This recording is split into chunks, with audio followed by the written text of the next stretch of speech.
Totoong Shokoy nahuli di umano sa Palawan at nakuha pa nga ito ng video. Gaano kaya ito katotoo? Kien Nation, make sure na tapusin mo ang video na tampok natin dahil ipapakita ko sa inyo ang 5 actual video footage kung saan ito raw ang magpapatunay na totoo ang mga Shokoy, sirena at iba pang kakaibang nilalang sa ilalim ng ating karagatan. Alamin ang buong kwento dito sa channel kung saan ang kaalaman ay siksik at nag-uumapaw. Kien Nation, i-like mo na rin ang video na ito bilang suporta at mag-subscribe ka na rin para lagi kang updated sa mga susunod na video ng Kien Thoughts.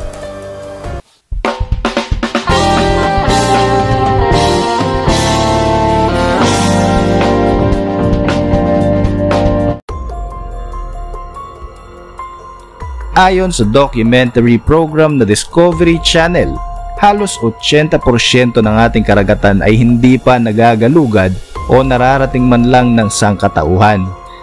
Sa lawak nga nito na halos 71% ng ating planeta, marami ang naniniwala na may ibang mga nilalang ang naninirahan dito na hindi lamang natin nakakasalamuha. Sa paglipas ng mga panahon, maraming iba't ibang nilalang na galing sa ilalim pa ng ating karagatan ang di umano'y nadidiskubre na.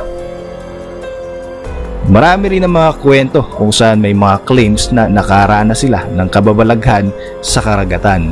Alam mo ba na sa paglalakbay mismo ni Christopher Columbus, sinasabing nakakita o naka-encounter sila ng mga sirena? Kwentong bayan nga lamang ba o sadyang mayroon talagang mga kakaibang nilalang na naninirahan sa ilalim ng ating mga karagatan na hindi lamang natin nalalaman? Ilan nga sa mga archaeologists ay nakadiskubre pa ng mga cave drawings sa pader ng isang lumang kuweba sa Ehipto. Ito kaya ay patunay na noong unang panahon pa ay may mga sightings na ng mga nilalang na ito. Kien Nation, so ipapakita ko sa inyo mga video footage. Kayo na ang bahalang humusga kung sa iyong palagay ito ba ay totoo o hindi. Sa ating unang video footage, kuha ang video na ito ng mga scientists ng National Oceanic and Atmospheric Administration o NOAA sa pangunguna ni Dr. Paul Robertson. Makikita ang camera na nakafocus sa isang oil tank sa lalim na 526 meters. Makikita sa video ang ilang mga isda na mabilis na naglalangoy at tila ba may iniiwasan. Ilang saglit lamang ay tumama ang sibat sa isa sa mga isdang ito. Naalarma kaagad ang mga scientists na ito sa isiping hindi sila nag-iisa sa lugar na iyon. Ilang saglit nga lamang na nakafocus ang video sa isang isda na nahuli sa pamamagitan ng spear o sibat.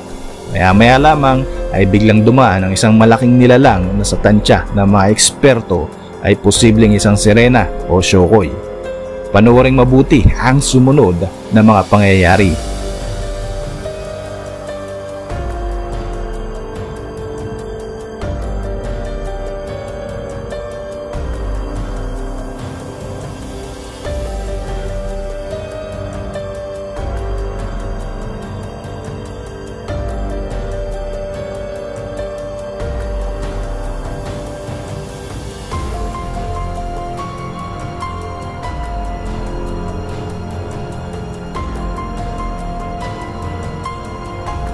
Marami ang mga espekulasyon o haka-haka nang nakuhanan sa video footage na ito ay isang Shokoy o di kaya naman ay isang sirena.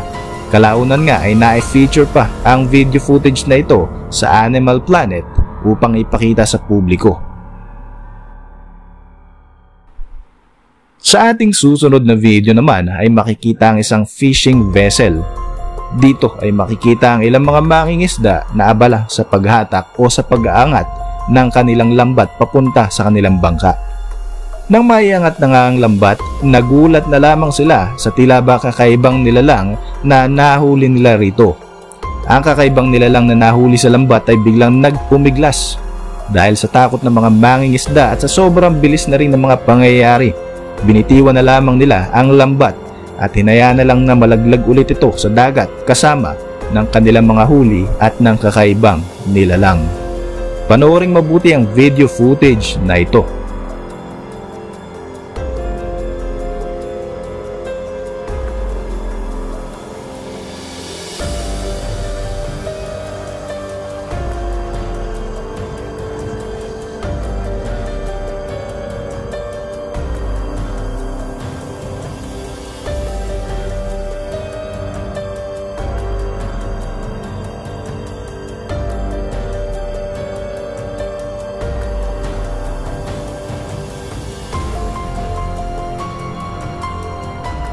Ang ating susunod na video ay galing mismo sa Coast Guard ng United Kingdom.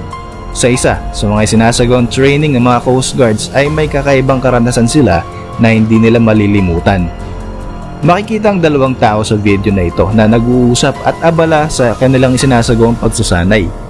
Kahit na madilim ang kapaligiran ay kitang-kita naman ang napakalakas na hampas ng malalaking alon.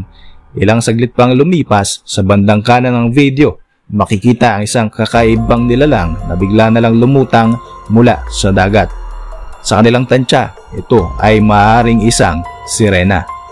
Panoorin ang video na ito at tingnan mabuti ang kanang bahagi.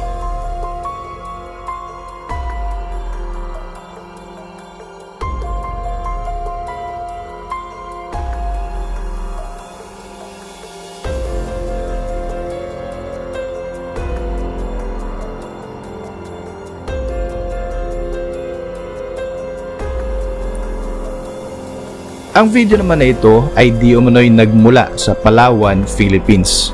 Makikita sa video ang isang hugis tao na nilalang na nakadapa sa ilalim ng tubig. Kung iyong iisiping mabuti, hawig na hawig nga naman ito sa nilalang na Shokoy base sa itsura nito. Kulay berde ang katawan nito at tila ba may palikpik sa kanyang likuran. Base sa kwentong bayan at sa mga alamat, ganitong ganito ang itsura ng isang Shokoy. Kapansin-pansin din ang bagyang pag-angat ng ulo ng nilalang na ito. Halina't panoorin ang video footage na ito.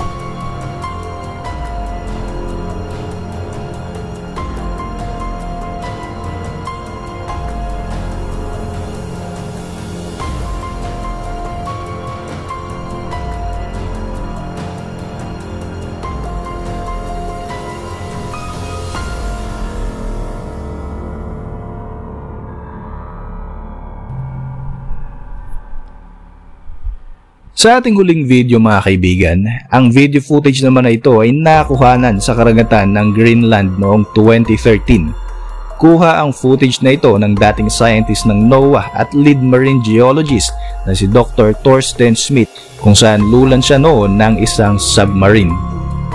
Ito ay upang pag-aralan ang ilang mga anomalya na nai-report sa kanila sa lugar na ito. Makikita ang doktor sa video na ito. Ilang saglit lang ay mapapansin ang isang kakaibang nilalang na tila ba humawak o kumatok sa salamin ng kanyang sinasakyan at talaga namang ikinagulat ito ng lalaki. Narito ang video footage na nakuhanan ng mga scientist. Halina't panoorin natin mabuti.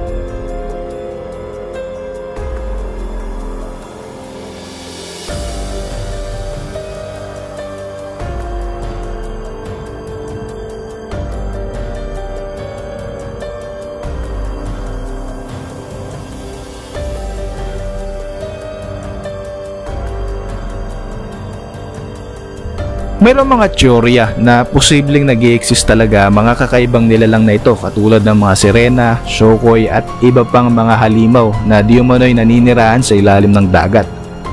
Maaring noong unang panahon ay posibleng nakakasalamuha nga daw ng sinaunang tao ang mga tulad nitong sirena at mga shokoy, subalit maaring dahil sa hindi pagkakasundo, pwedeng ang mga tao na rin ang naging dahilan kaya napilitang magtago at umiwas na lamang ang mga ito.